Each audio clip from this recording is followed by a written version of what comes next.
This is probably the ugliest hat I've seen. It looks like it's a cloud or a potato on her head.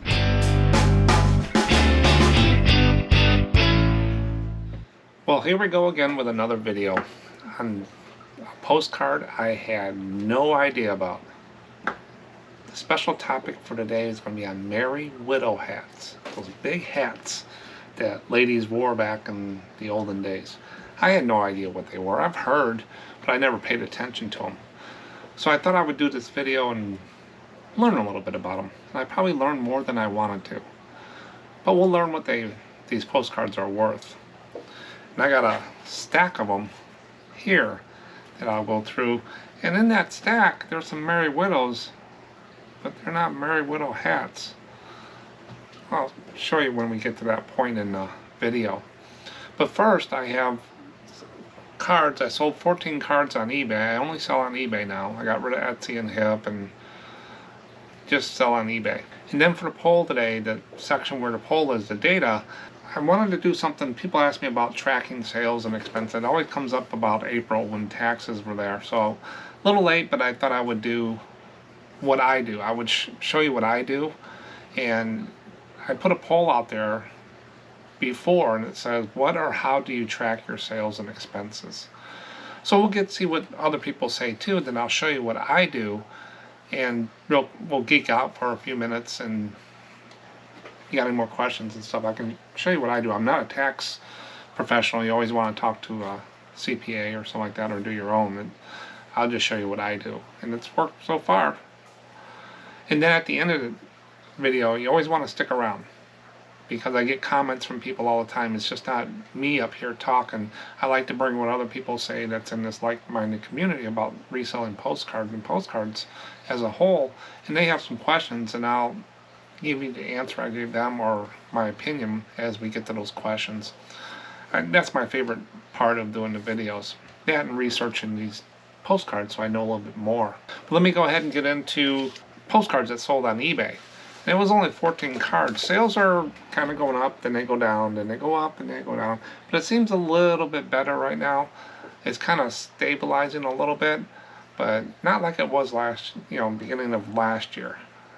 Last year kind of went down like this, and it's kind of stayed there in 2023, and hopefully it'll glide back up a little bit. I was selling more per card before.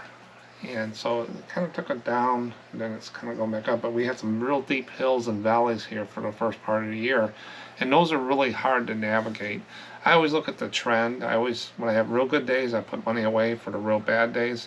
And I'm glad I do that, because the valleys were pretty deep this time. The hills were not as high as they were. Some were here and there.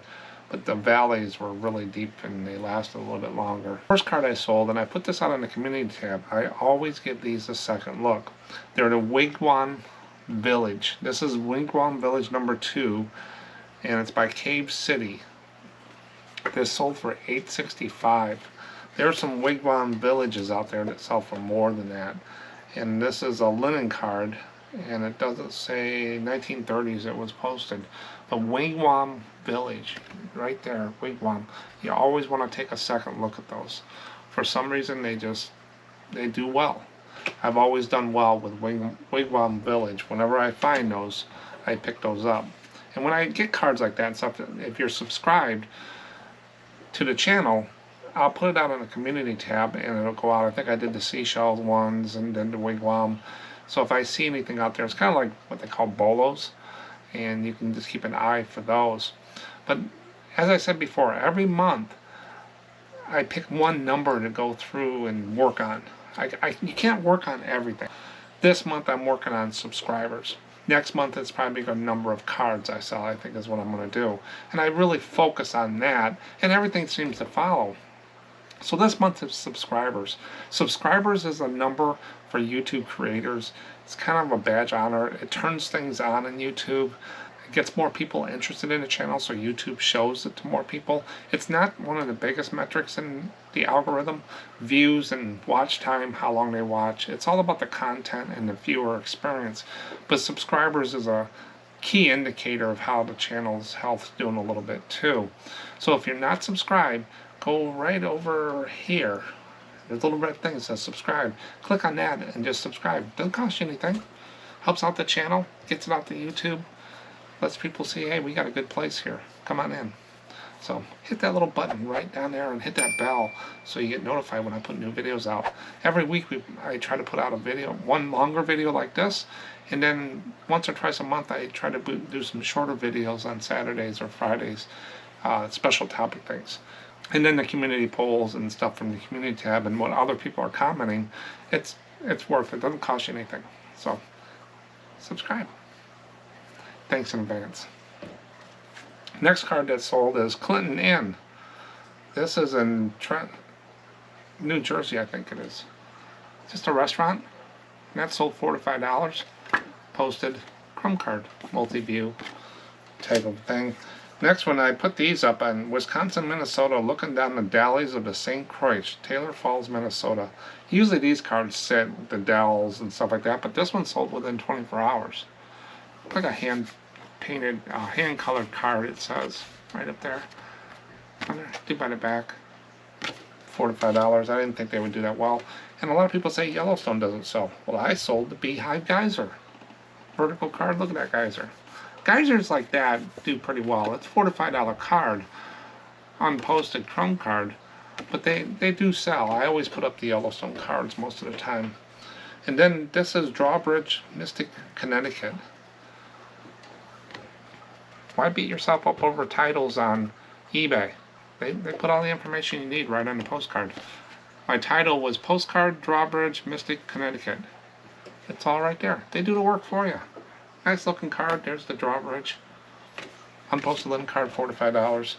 This is Canada Lake and Nick Stoner's Island, New York. White border card. Unposted. There's Nick Stoner's Island. That's the lake, and that's the island. $4 to $5. Then I sold White Sands Apartments. You know, apartments do well. If you see like White Sands Apartments, Telegate Apartments, for some reason apartments with the word apartments has always sold the card. Not top dollar, but they sell apartments. So make sure you get that in there. This is in Naples on the Gulf, Florida. White Sands Apartments. Maybe somebody lived there. Chrome card, $4 to $5. This person bought 3 cards. Let me see if I can get this right. This is the Honolulu, USS Honolulu submarine. It's one of those prints, colored. Purchased that one. And then this is the USS Daniel Boone submarine, colored. This has got the gloss on one side and matte on the other. Vertical card. And then he bought the black and white Daniel Boone, gloss, matte. And these are from that boat club. And those 3 cards, if I don't mess them up, which I usually end up doing. I usually pack after I do the video, and the things are all over on the side here. 3 cards for $13.65. Not bad. That's how the ships go a lot. People come in. I just had the other day someone buy 9, and then someone bought 24 ships. So they buy 9 of the same ship, or they bought 24 of different ones. And they're easy, as you've seen in the videos where I'm laid out. It doesn't take me long to pull them. They've been paid for years. I love selling the ships. I've learned more about ships than I ever thought I would. Sierra Inn. This is an inn in Prescott, Arizona.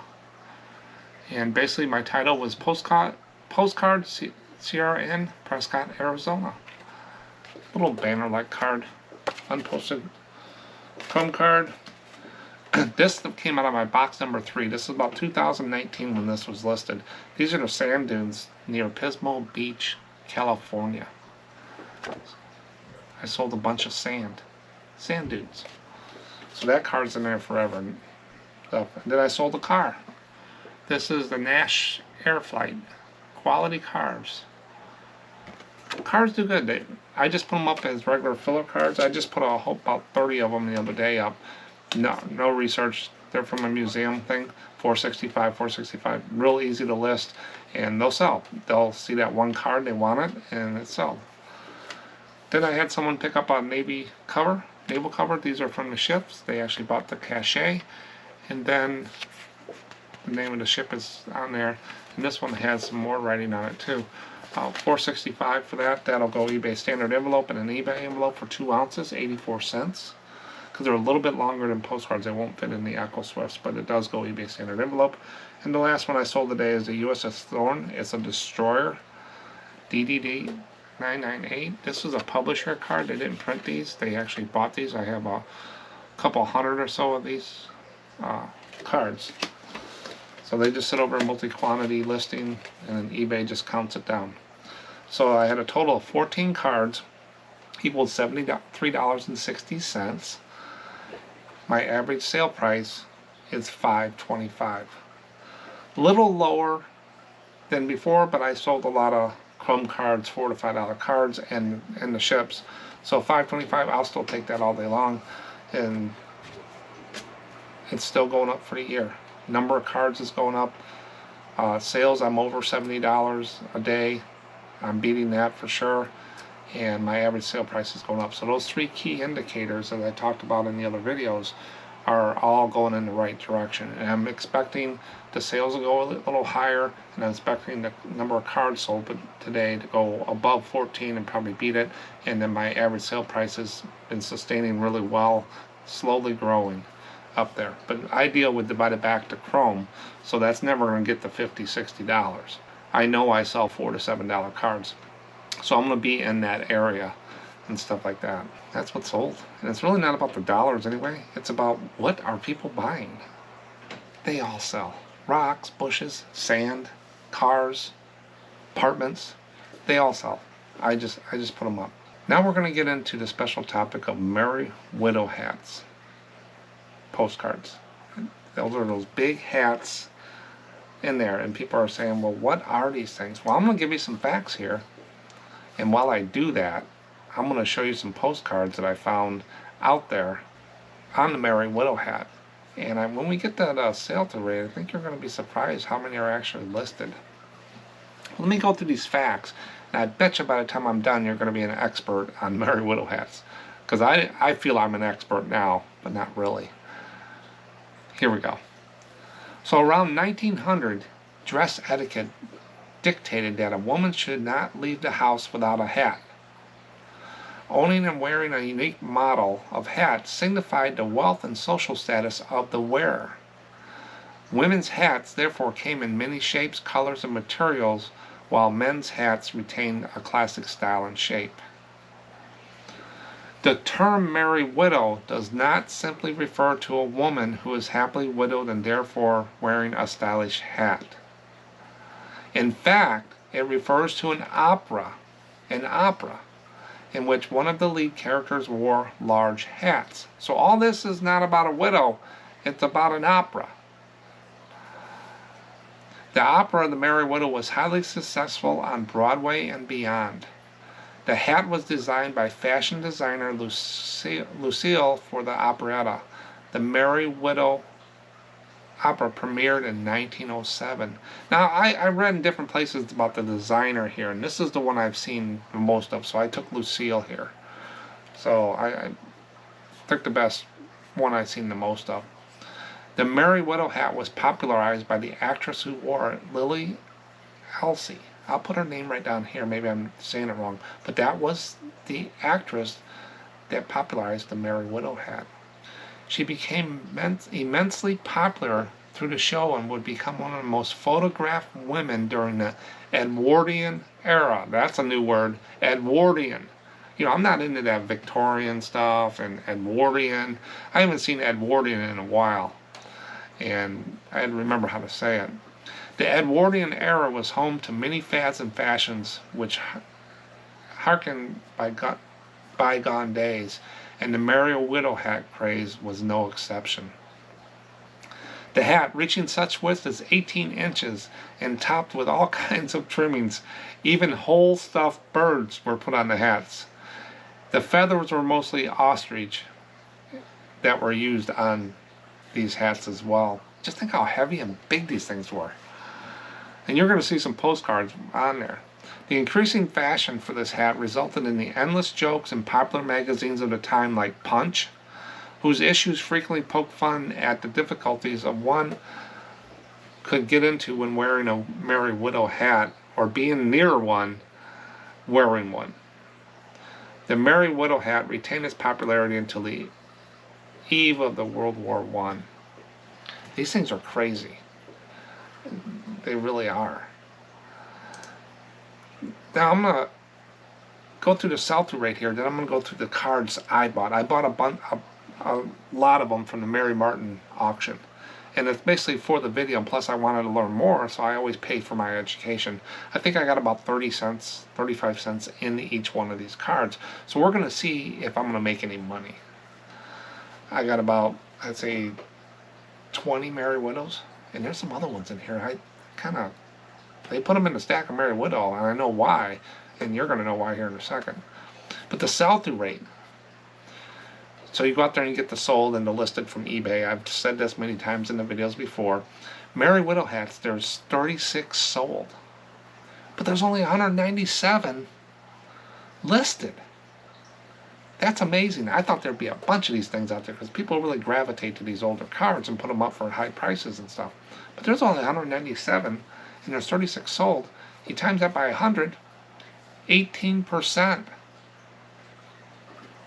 Then I started thinking, well, I can't put Merry Widow hats up against Montana, Rhode Island, Illinois postcards. They're just not the same to me.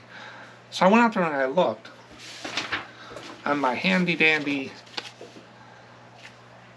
postcard sell-through rate document that I put together on the Ko-Fi. And we're going to talk about this here in a minute.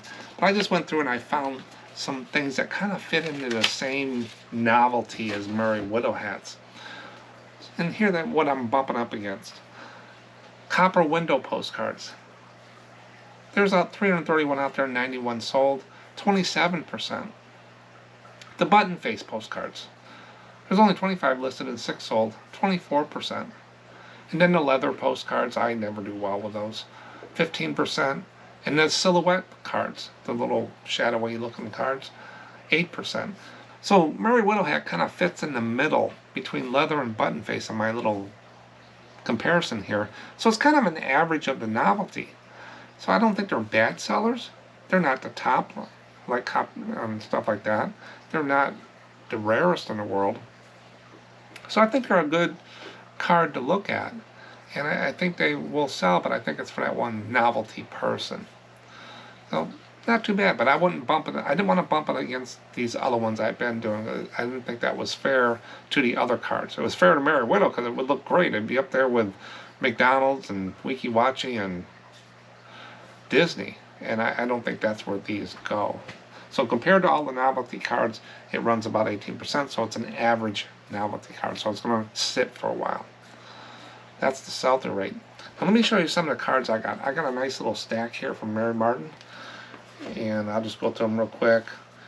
I didn't comp any of these cards yet and I haven't listed them. But I'm sure that number is going to go up about 20 in the next week or so.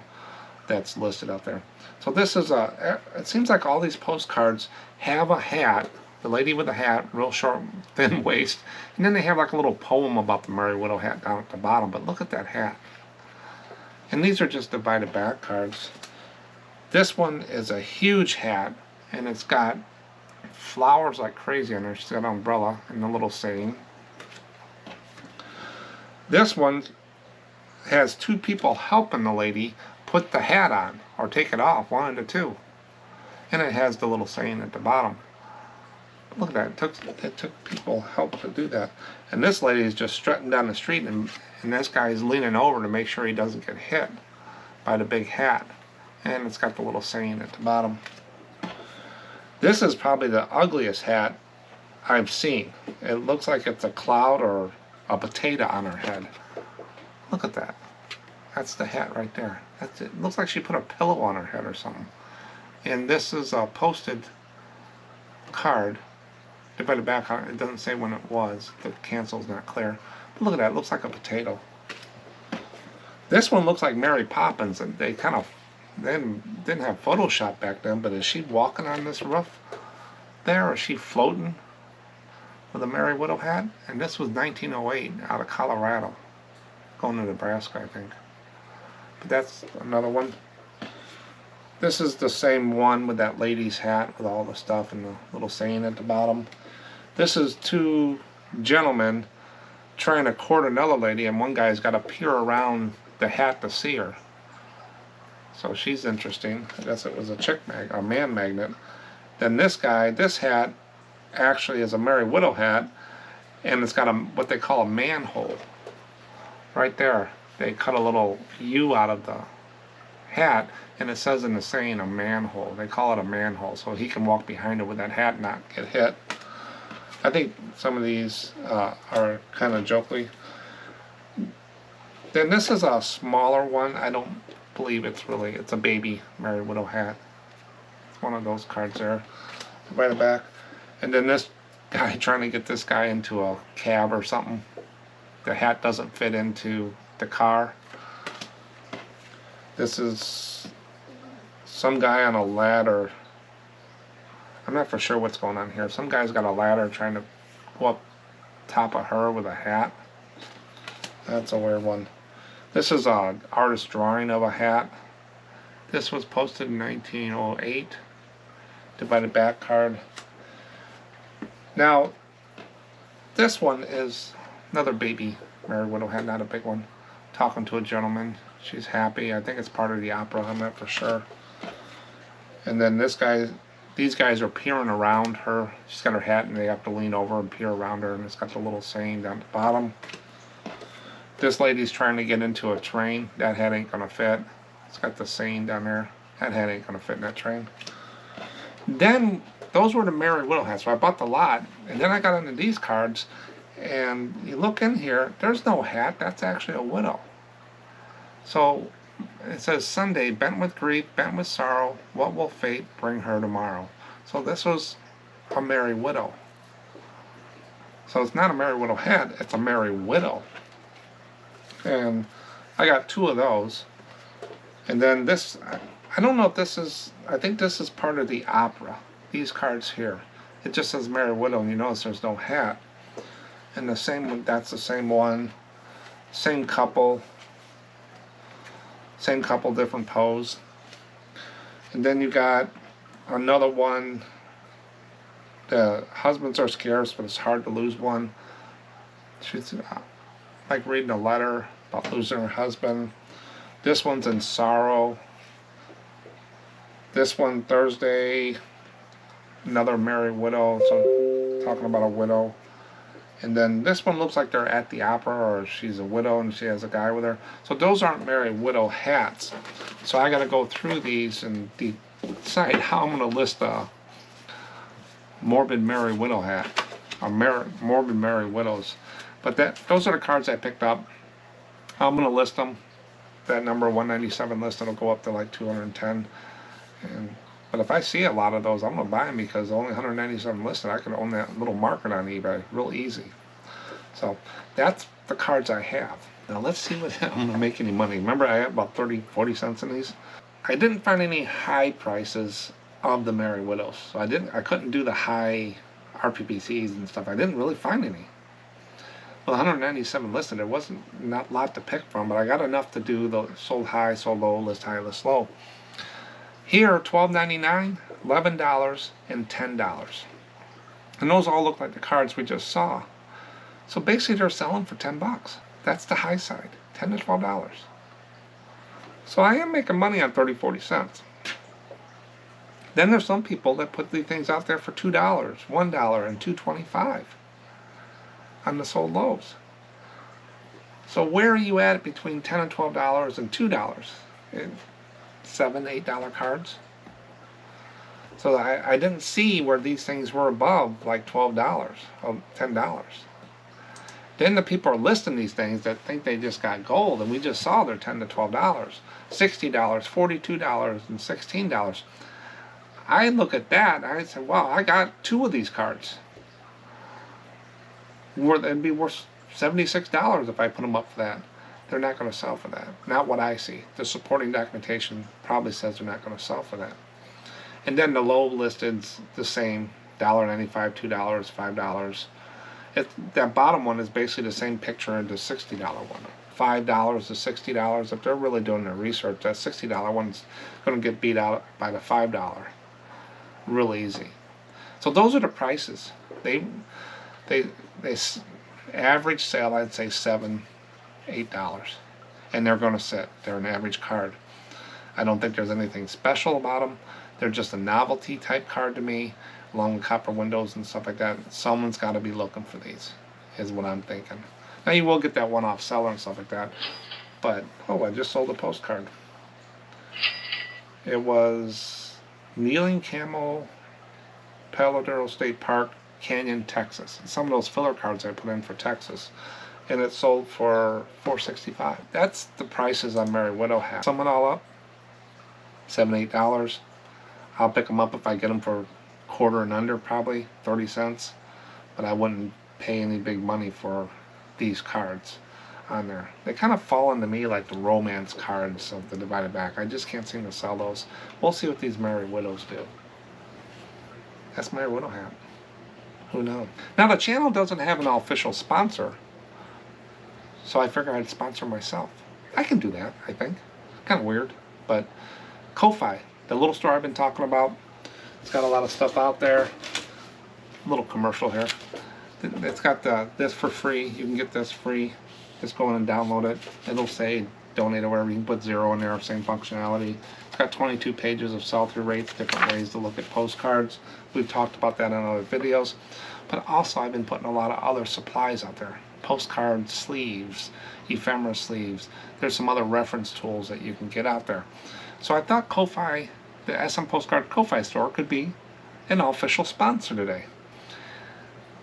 As you notice here, if you go into Ko-Fi, and the link's down at the bottom here, and a little QR code if you want to do it on your phone. If you go there, I put a bunch of sleeves, different things out there, top loaders for cards and postcards, and continental sleeves and stuff like that. And there's a premium price on top to what I would normally sell these for. But I have little memberships. It's like Sam's Club. If you become a member, you get discounts. Well, if you're a member at the $3 and $4 a month level, you get 40% off anything in that store.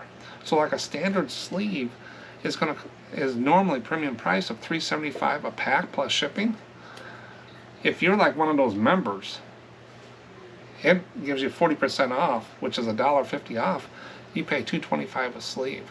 So that's kind of what I want to create here, is a place for people, if they're like joined, that they can get stuff to resell their postcards for a cheaper price to bring the cost down to make more money. It's almost wholesale price, almost half off. I don't make a lot of money on Ko-Fi. It basically pays for itself. By the time the PayPal fees come out and everything else, it covers itself, maybe a little bit extra for the channel. But that's how you can sponsor the channel. So if you're going to eBay to look for sleeves and stuff, or Amazon, check here. I've sold 60 to 70 of them already, and some people bought some bigger stuff. So I've got some top loaders and stuff like that. So Ko-Fi was the official sponsor today, and I thank them. You're welcome.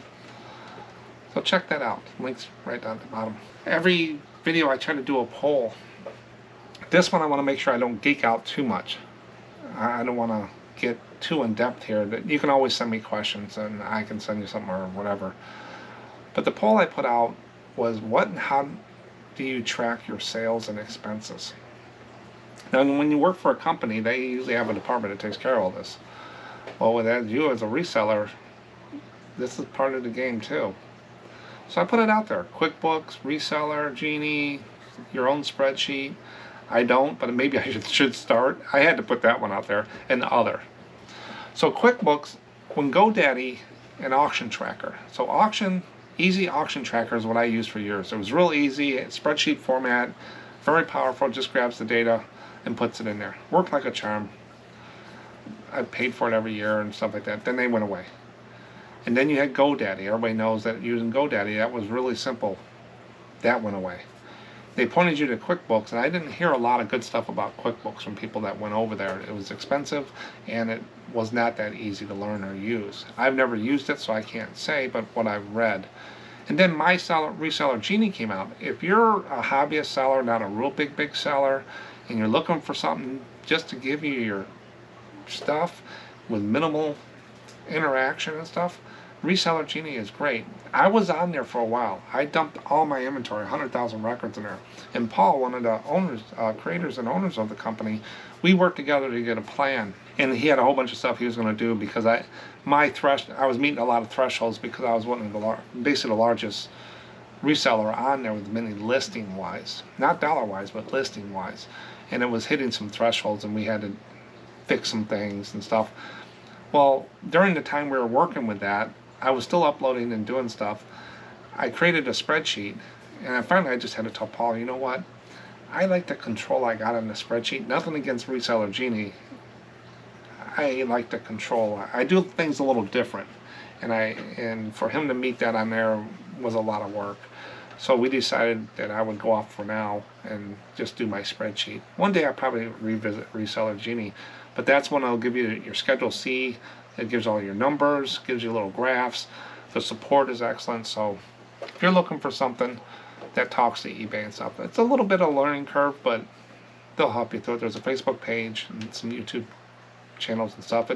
You can do Poshmark and stuff manually. You can upload your inventory and stuff like that. So, but 3% use that. Then my own spreadsheet, that's the biggest one. 64% of the people. And I'm going to show you how eBay has helped with that here in a minute on a couple numbers on reports they do. I think they've done a very good job with that. Better than it was before. And I don't know, maybe I should start 15%. Yeah, I don't know how I can help those people. It's not as scary as you think. It's basically sales, expense minus expenses equal profit and stuff like that. I'm not worried about all these receipts and stuff. I just scan them in. I do my books daily. I keep the numbers, but I put it all together every quarter, so I do it like 4 times a year. And at the end of the year, I give my CPA like 15 numbers. She puts it on the thing, fills out the Schedule C stuff. Now there's 2 different things about a lot of people I've talked to. So I got all the receipts in a box here. I'm just going to bring them there. They can file my taxes. They probably won't, and if they do, they're probably going to charge you a lot. To me, there's 2 different functions in the accounting world. There's CPAs that file your taxes and submit them and stuff, and you sign off on it. And then there's bookkeeping, keeping up with the books to get those numbers to file your taxes. Bookkeeping, you can hire someone to do it. It can be expensive, hourly, or you can do it yourself. CPAs, I always use a certified public accountant because they keep up with the laws and stuff. My CPA pays for herself every year. She did my restaurant, all my other businesses I had before. She's done my taxes and my wife and I's for over 40 years. Very good people, easy to talk to, and stuff like that. And the numbers I give her, she just takes them and puts them in. She likes to look at the expenses and stuff to make sure that they're allowed, and also if there's anything that she can roll out longer than a year and go and do that with. So she looks for equipment, or like my flea market trailer, we amortize that for 5 years, so we're taking a little bit off each year. So they pay for themselves in my eyes. But I got some comments here before I get into a couple things like I do. One Old Buffalo, for sales I print out each order and do cost and fees on the front of each. For expenses, I wrote a spreadsheet to keep track. At tax time, I have another spreadsheet that brings it all together. Basically, kind of what I did. I just put everything in, the expenses, and then I have one called tax numbers. There's a couple I have to manually get, but most of it's already there. 75% of it. It comes off the other spreadsheet. So, thanks, Dan. Then Old to New Treasures uses QuickBooks, but I also have an Excel spreadsheets for keeping track of inventory, purchase, sales, and return on investment. So people do different things. There's not one way to do this. Thanks, Treasures. Then Joe Mechanic. I used the spreadsheet program you recommended. I'm sorry. I thought they'd be here forever. They're forever for me. But such is my luck. They stopped supporting it, so now I use a spreadsheet. I need to find something to use. If you're not a real big seller, check out Reseller Genie. But there is a little learning curve, but it's all web-based and they keep everything. And they're adding more features all the time. And tell them SMPostcards sent you if you go over there. But they're really nice people and they're trying to get it off the ground. And I think they're coming at the right time. people looking for stuff like that, because we're resellers of items and postcards. We are not experts in all the laws and bookkeeping, so don't get yourself frustrated about that. If there's something people need to pay, if you're one of the 15% people that don't have it all figured out, and you're doing sales where you got to file taxes on, especially with the new laws and stuff, you might want to have something that helps make it easy for you. Talks to eBay, grabs all the numbers and stuff like that, if that's not your forte. But we're not expert in that. They don't expect us to be. You do the best you can. Now, eBay's help, what I've found when I was doing my own spreadsheet, when Auction Tracker went away, I said, oh, I got to get something in between before something else. I knew there was something to fill the hole, but what else is out there? And how can I get some numbers just to get me through? Because I want to know how my business is doing. Because at the end of the year, you can say whatever sales you got, but when you get that 1099 from eBay, and it better be at the 1099 or over that you're submitting on your taxes as sales. So if you try to go under sales, that 1099 is what's been sent to the IRS. They're going to expect that. But eBay in the Seller Hub, and if you go to Seller Hub, Performance, and then Sales, it brings up this little screen right here. I'm going to talk about 4 numbers here that I figured out that I can grab that gives me a good idea. And then I'm going to show you real quick how you can dig down into these numbers. I think they put this together very well. I like it. But the first number where the arrow's pointing is 8114. This is just a snapshot of one day in the life of SMPostcards. In 2022 or something. I just grabbed a day that had all the numbers I wanted. But the first one includes item price, shipping, handling, paid by buyers. There's a description I put down here below, but that first number is everything. Now the next number is your collected by the seller. That's your taxes and fee. We don't do that unless you're in another country or something like that. In the US, everything's collected by eBay, and they take care of the taxes. That's another thing you got to remember. eBay does all that for us. So even though they're taking final value fees on the sales tax, they're taking care of that for us. If not, you'd have to file with all these different states and pay at a certain level and all that stuff. So eBay takes care of that for us. So I don't have a problem with them taking some fees off that sales tax. I don't have to deal with it with tax jar and all this other stuff. And maybe some of you resellers have dealt with that. But that's a decrease from 8114. And then you get into the next one is your seller cost. And here's the real easy description they have here. It includes all eBay fees and the amount you paid to buy and shipping labels on eBay, etc. So you take that off. So if you take 8114 minus 530 minus 1670, it's going to give you your net sales, net of taxes and selling cost. It's $59.14. So you sold $81 and you ended up with $60. So that's what those numbers are right at the top. Then they give you some other numbers here. How many did you sell a quantity? 13. What's your average sale price? Which one was it, an auction or a buy it now? So this front page here gives you a good indication of what's going on. So I take the sales number, I take the 530, I take the selling cost, and I end up with that number in there. And that first number has refunds taken out and everything too. So everything is right there for your looking. So if you want to put it on a spreadsheet, those are the numbers I use. Now if you have a question about something, here's another screen. The transactions, they actually put more information out. You can go to your order details and you get stuff like this. It tells you the transaction fees, ads and stuff on there. And this was a postcard I sold for $11.29, and it shows everything what I paid. And then there's other places where you can see the ad, the final value fees they did. If you look at this, the same postcard, it shows it how it breaks down the final value fee. They took $11.29 fees, and then they took my top rated 10% off the fees, so I made 14 cents since I'm top rated and stuff like that. So there's a lot of different things that you can drill down on an order now that you really was more cryptic as before, and everything is right online for you to look at on there. So you don't need to take every number. I don't go into every order and take every little number and put it on a spreadsheet. That's just, to me, that's duplicating the work that you have here. I take sales, and then I take the taxes, whatever number there, and then in the expenses I take out seller fees, and that gives me my thing. Now behind the scenes I have documentation for my expenses, like when I buy stuff. And people say, how do you track your expenses? I just have a spreadsheet that looks like this. It has the date, it has the item or description. As you see here, I bought some copy paper and I paid my WorthPoint subscription. The copy paper I just cut and paste right from the Amazon thing, and I put the order number in there, $7.69. I might have paid a little bit more than I should, but I think I needed it back then. And it came from Amazon, and it's under office supplies. At the end of the year, I categorize all expenses by the categories that we agreed on, me and the CPA. And then my WorthPoint came in, and I had some membership and subscription.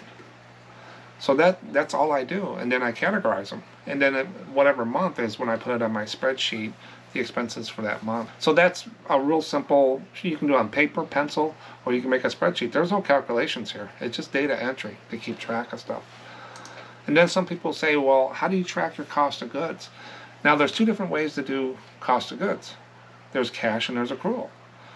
Most resellers now do cash. If they go out and buy $1,000 worth of stuff at garage sales, they come home, they expense it as $1,000, and that's it. They never expense it again. I have a hybrid type deal. I'm still within the laws. I do track a number for my CPA for cash method at the end of the year.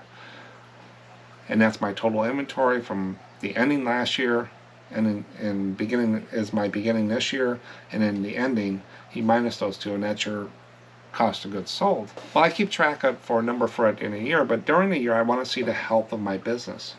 So if I go out and spend $5,000 on postcards in February, and I throw that as an expense in February, it doesn't give me a true picture, because I just brought my whole sales down and my profit and stuff down for the next few months because I spent $5,000.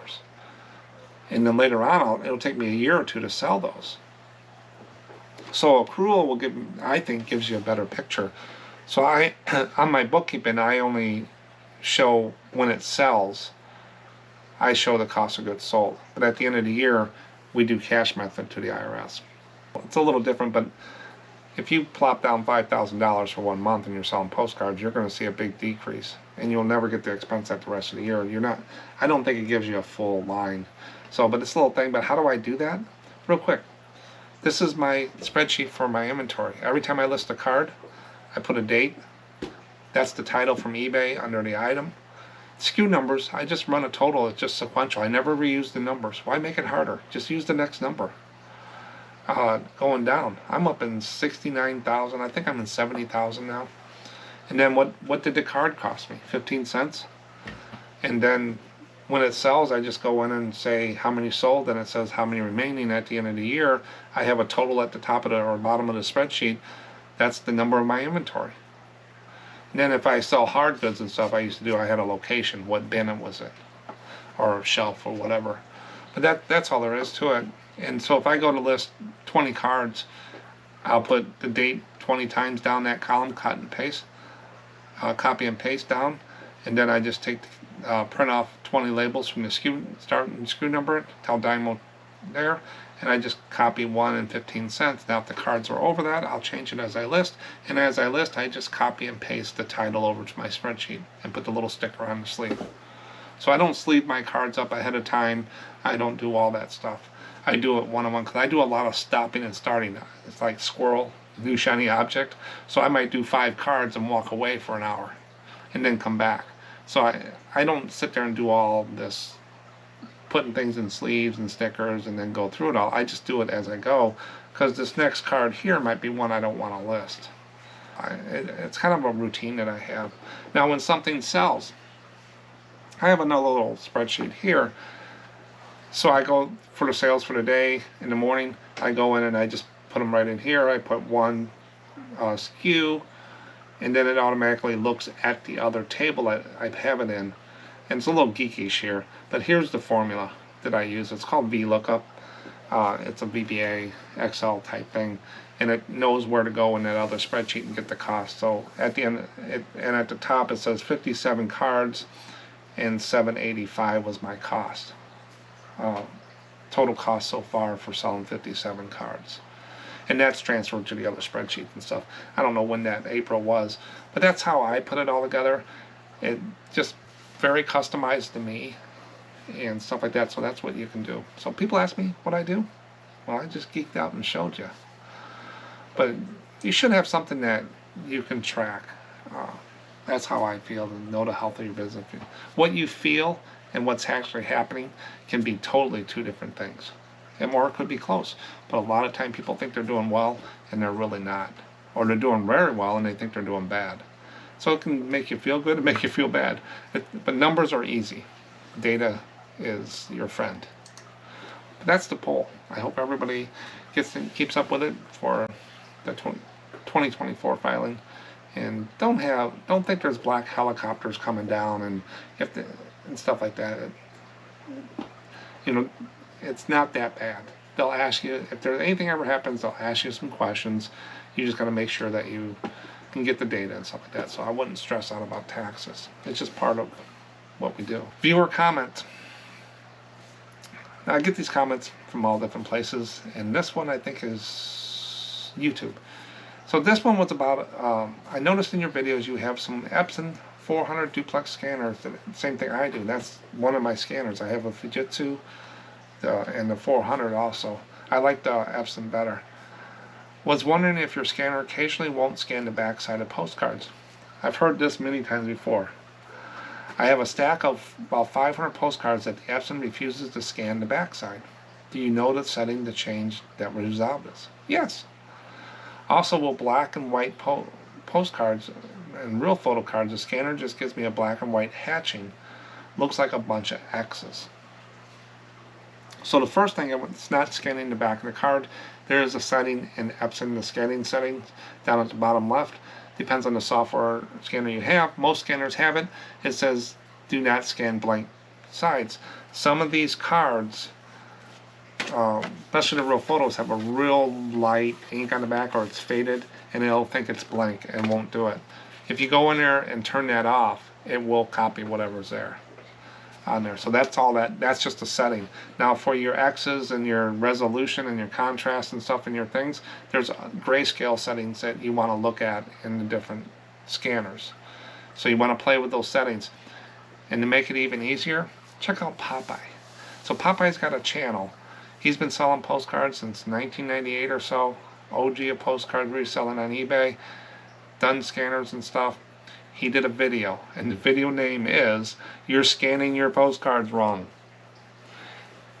Go in there and stop it on the section where he has the settings for your Epson and stuff like that. And he talks about the scanning. And it's like an 8-minute video.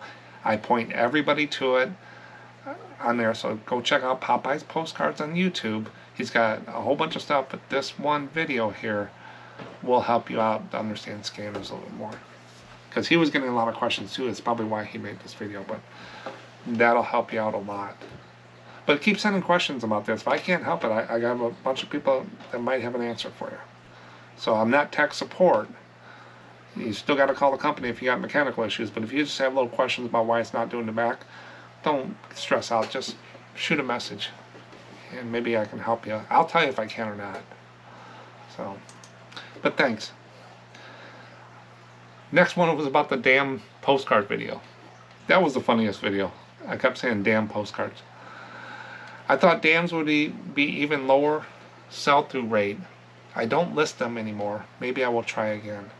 Yeah, it opens my eyes to things when I do these videos. That's why I did the marijuana. I didn't know anything about these things. Now I know a little bit more, and I know what they're worth. And if you watch all the videos I have, you guys will know too. But yeah, so I always pick up the dams. They're not the highest volume in the world, but some of them can be demand a little bit more money. Thanks. I hear you say you promote some of your listings, but not all. Can you explain your method? I just think I got different things. I mean, these are collectibles. They're not commodity things out there, so I don't promote a lot of them. Everybody says we got to play the game. I don't want to. I don't want to raise my prices and do all that stuff and race to the top, race to the bottom, and try to get in search. I have what I have, and I want to be organic. So there's some things, I play the game a little bit. I got some things 2 to 3% out there, but not more than that. I'm not going to go trending. I think trending, they wanted like 9%, 7% of my sale. I'd have to raise my prices. Then you're have competing prices to pay eBay. That, to me, I don't know, it doesn't make sense with a lot of the hacks, and I don't defend what I do, but I just don't. I sold stuff before without promoting, and people say, well, you got to get back up there. I have followers. I still sell cards. It's working. But that's my method on that. But another thing, if I am going to promote something, I don't promote it right away. When I list something, it's already considered new, and it gets one of the highest search because it's a new item, right? That's why everybody does the sell and then relist and then sell similar, because they want to get up in the new search, right? Well, I don't promote them right away. I let that settle down for a while, then maybe I go in and just pick a few that promoted. But I don't spend a lot of time on promoting and stuff like that, sales and stuff. I do it once in a while just to get followers in the store, but promoting, I think I do it more as a promotional thing. I might do 10 cards here this month, 10 cards next month, just to get out there. Maybe I'll get someone in the store.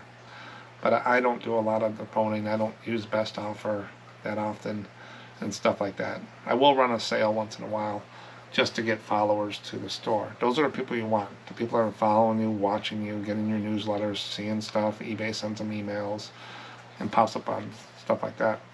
So I'm not a big promoted person. That's really all I can say about it. I just don't do it that often. But I appreciate you watching. I'm going to catch you on the next one. Watch out for those Merry Widow hats.